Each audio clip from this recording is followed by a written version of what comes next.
Bueno, hoy también, Carmen, el 21 de abril es el Día Mundial de la Creatividad y la Innovación. Y es un buen momento para volver a hablar de estos temas que son tan importantes. En los momentos de incertidumbre que vivimos en temas de comercio internacional, que sobre todo hasta el momento ha afectado las exportaciones de bienes, no de servicios, pues tenemos que mirar de nuevo como país, como región, al sector servicios, sobre todo porque según los últimos reportes de la Organización Mundial del Comercio, a nuestra región de América Latina y Caribe no le irá tan bien en este renglón, no va a ser un renglón de crecimiento, mientras que en otras regiones del mundo, en este caso la Unión Europea será la que registrará un aumento mayor en el 2025 de un 5%, Estados Unidos crecerá apenas un 1.6% y por supuesto los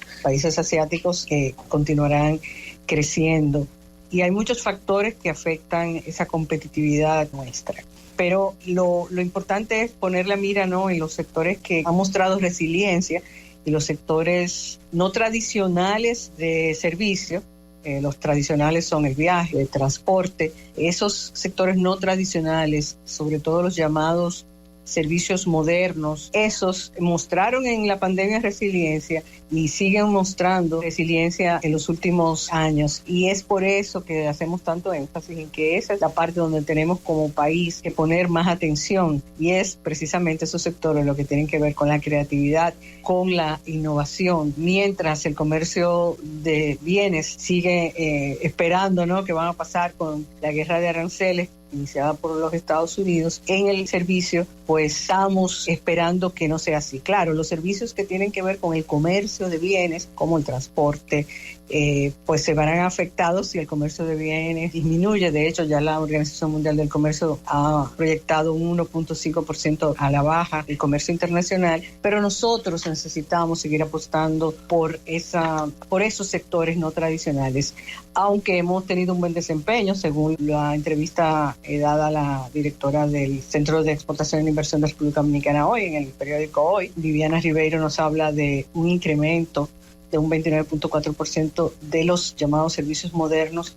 Los servicios basados en conocimiento son los servicios profesionales, los servicios tecnológicos, las industrias creativas, pues han ido en aumento en nuestro país, pero necesitamos acelerar eso. Diagnósticos del Banco Mundial nos dice que en general tenemos baja productividad, tenemos un marco regulatorio no muy amigable. Esto es un mal de América Latina y del Caribe, y eso quiere decir que necesitamos acelerar todas esas medidas que ya, algunas de ellas ya están incluidas en la Estrategia Nacional de Exportación de Servicios Modernos, de manera que podamos garantizar que ese crecimiento proyectado de la economía dominicana de este año, que después de la de Guyana será una de las que más crecerá en nuestra región, pues debemos seguir apostando por servicios basados, ¿no?, los servicios protegidos por propiedad intelectual, los servicios informáticos y los otros llamados otros servicios de negocios que muchas veces hemos mencionado aquí, Carmen. Necesitamos apostar más por este sector, hacer las reformas necesarias ahora, que no estamos en crisis en nuestro país, sino que tenemos una cierta bonanza, y precisamente por ese perfil de incertidumbre nosotros necesitamos enfocarnos más en esa área de servicios. Me llama la atención en las declaraciones de Viviana, que ella dice que el intercambio con Haití se ha mantenido, Dayana. Entonces a veces son detalles del comercio, de la economía, que uno dice, caramba, con esa situación que tiene Haití. Sin embargo, hay una recuperación importante, cito a Viviana, con las exportaciones hacia Haití. Entonces uno dice, ¿quién está comprando? ¿Quién está recibiendo? Pero están los números. Sí, claro, y mucho de ese intercambio se da en los mercados binacionales, Carmen, que como tú recuerdas, los mercados binacionales fueron creados en época del presidente Balaguer, precisamente cuando en los 80 hubo un embargo total a Haití, después del golpe de Estado de Aristide, y realmente no podemos tener, encima de la crisis política y social que hay en ese país, que haya una crisis alimentaria, más de la que hay también.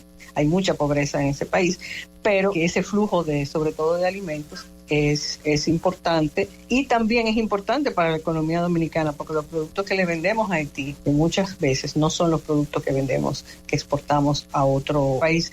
De hecho, hay algunos fabricantes dominicanos que hacen productos más baratos, empaques más pequeños, etcétera, que pueda ser adquirido mejor por la población allá. O sea que sí, que la recuperación, claro, porque no se han cerrado al comercio, los mercados binacionales siguen, y el paso de la mercancía existe y es necesario y debe hacerse, porque si no se crearía otro tipo de crisis que tampoco nos conviene como país. Entonces, sí es importante eso, pero también es importante que extendamos a otros países del Caribe que podrían demandar también ese tipo de productos, que todavía por temas fitosanitarios no podemos.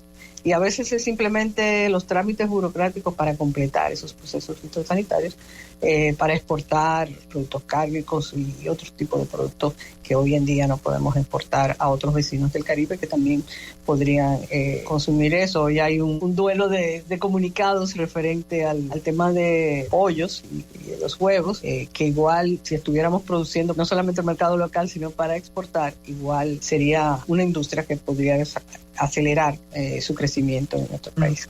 Mira, es importante, usted que citó a Viviana Ribeiro, decir que Viviana es directora del Centro de Exportación e Inversión de la República Dominicana, de ProDominicana. Es decir, ella habla desde una posición como funcionaria, y eso es importante, ¿no? Sí, claro, como la funcionaria, sobre todo encargada de todo lo que tiene que ver con exportación e inversiones. Realmente ProDominicana ha hecho un muy buen trabajo en los últimos años y hemos tenido un crecimiento que tenemos que acelerarlo, que tenemos que diversificar los mercados, sí, y que tenemos que aprovechar las oportunidades cuando nos traen compradores aquí, como ProDominicana en agroalimentaria, en el Hub Cámara Santo Domingo, por ejemplo. Cada vez que hay unos eventos así, vienen compradores, 100 y pico de compradores de toda parte del mundo, pero sobre todo del área del Caribe. Y no siempre, Carmen, aprovecha ese tipo de actividades que creo que debe apoyarse más. Diana, sí. A propósito de las restricciones con algunos productos, pregunta un oyente residente en Estados Unidos desde hace mucho tiempo que esos productos, él dice de carne, me imagino que son los cárnicos, como esas marcas tradicionales de salchichón, de salami dominicano.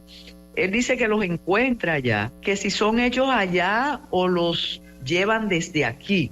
Es un poquito más largo lo que él dice, pero ese es el resumen. Sí, bueno, realmente lo que pasaba con los embutidos dominicanos es un estudio de caso para la protección de la propiedad intelectual, que es muy interesante. Hubo un individuo que trabajaba en una fábrica aquí, se fue a los Estados Unidos y registró todas las marcas de embutidos dominicanos existentes en ese momento. Y entonces montó su fábrica y sí, se fabrican allá. No son fabricados por la empresa local, sobre todo las marcas más reconocidas y más viejas dominicanas.